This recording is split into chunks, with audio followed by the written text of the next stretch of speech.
Elas dizem muito sobre o período em que vivemos, a nossa cultura, comportamento e também sobre o nosso entendimento de mundo. Estou falando, é claro, das nossas roupas, que carregam história e muitos significados. Alguns deles estão em uma exposição bem legal aqui na Galeria de Arte Gerborheim, que pelas vestimentas de crianças e adolescentes do início do século XX, retrata também a história de Caxias do Sul.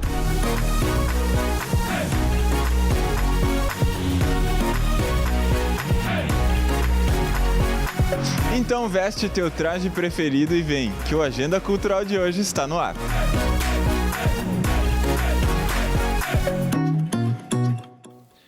Até o dia 3 de junho, a exposição Bambini, da artista plástica e historiadora Vera Zattera, é exibida na Galeria de Artes da Casa da Cultura, ao lado da Praça Dante.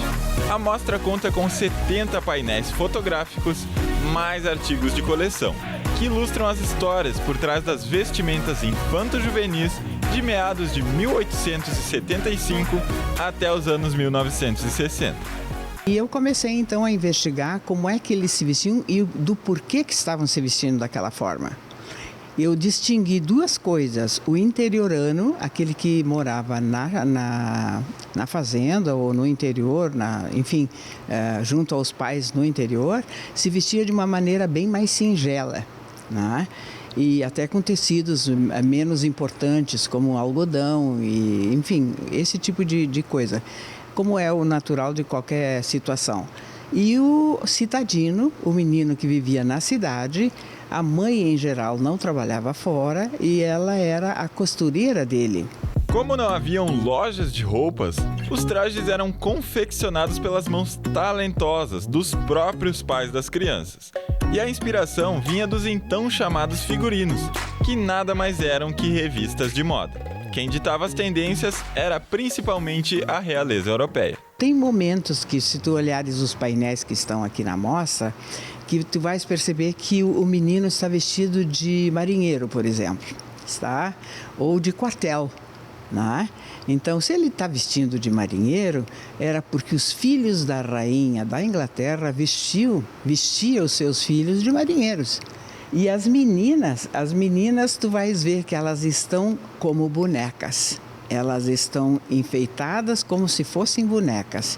Elas têm um trabalho bem interessante na questão de costuras, para quem trabalha em moda e estilo vai gostar, né? E muita coisa era feita também com tricô e crochê.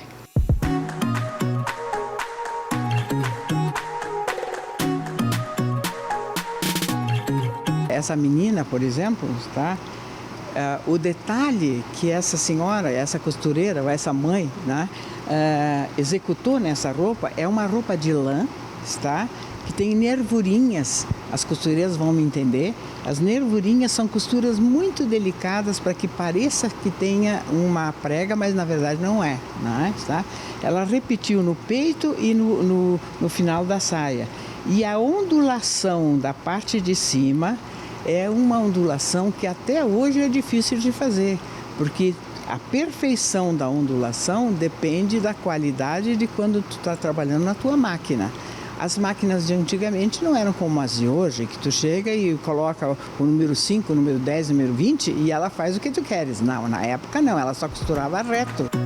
Para além da costura e produção, as fotografias revelam aspectos econômicos e culturais da época.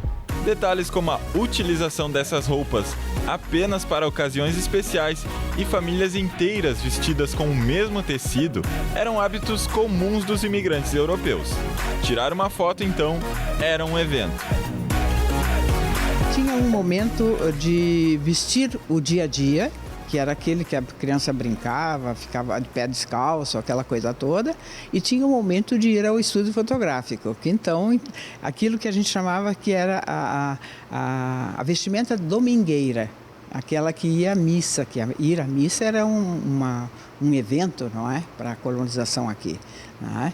Então, no momento que ele ia para um estúdio fotográfico, é claro que a mãe escolhia o melhor traje, mandava cortar o cabelo, fazia o penteadinho, colocava o laço no cabelo da menina. A dificuldade de ter uma máquina fotográfica nessa ocasião que eu estou mostrando aqui era bem intensa.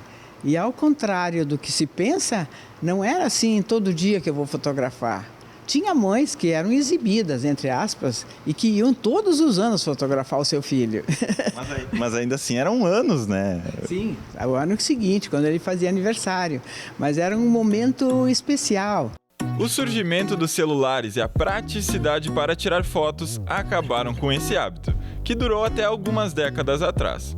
Com o tempo, outras transformações importantes também ocorreram, como a produção de roupas em larga escala, a aproximação de estilos entre citadinos e interioranos com a urbanização das cidades e, claro, a massificação de tendências de vestuário. O próprio entendimento de criança também se transformou. Segundo Vera, até 1800 elas eram vestidas como adultos.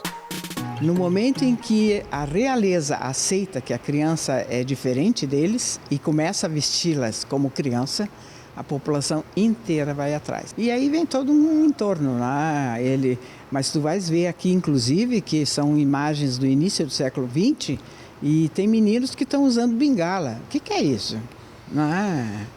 É a elegância do pai que está sendo refletida.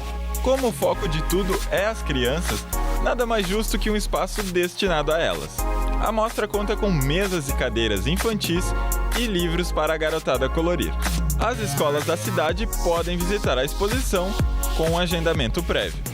A Galeria de Arte Gerborheim funciona de segunda a sexta, das 8 horas da manhã às 6 da tarde, e aos sábados, das 10 às 4.